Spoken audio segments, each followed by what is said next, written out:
Hi, Tony Baratta here. Today I wanted to talk to you about the Glasgow Coma scale and its limitations. A Glasgow Coma scale is intended to address level of consciousness, and it's a scoring system that is used on an emergency basis. And it literally is testing three different things and the level of functioning of those three different things. The first is eye-opening.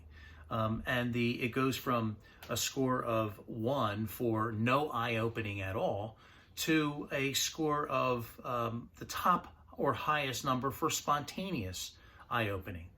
Similarly, verbal response is tested in the Glasgow Coma scale, and no verbal response is a 1, and the most regular verbal response, responding promptly to interaction with somebody, is the highest score.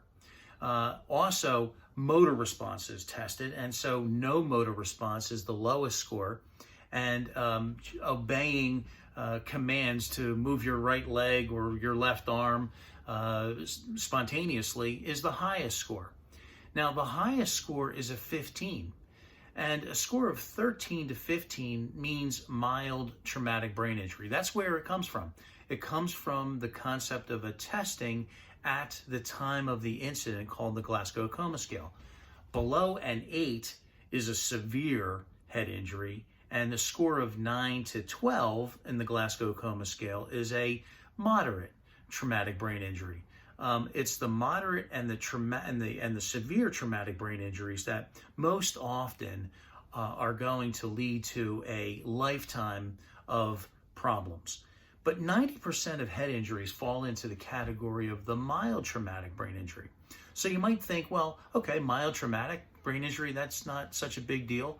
Well, we do know that people with a 15 oftentimes have lesions on their brain shown by CT and MRI, even though a person is showing normal neurocognitive functioning and a score of 15.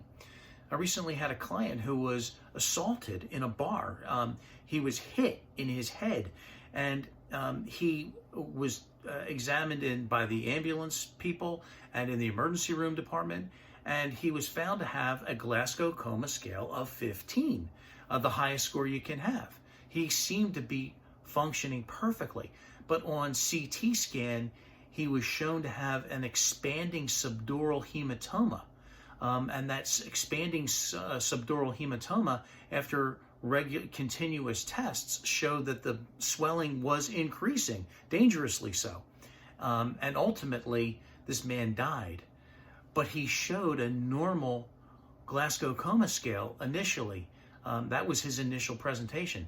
So the importance of this discussion is that you can have a normal, or what is termed a normal, Glasgow Coma scale and still have suffered a very serious injury. And that's why it's imperative anytime someone has a brain injury, a head injury, even if they're showing completely normal eye-opening, motor response, and verbal response, that a CT study be done to rule out a potential brain lesion that needs to be emergently treated.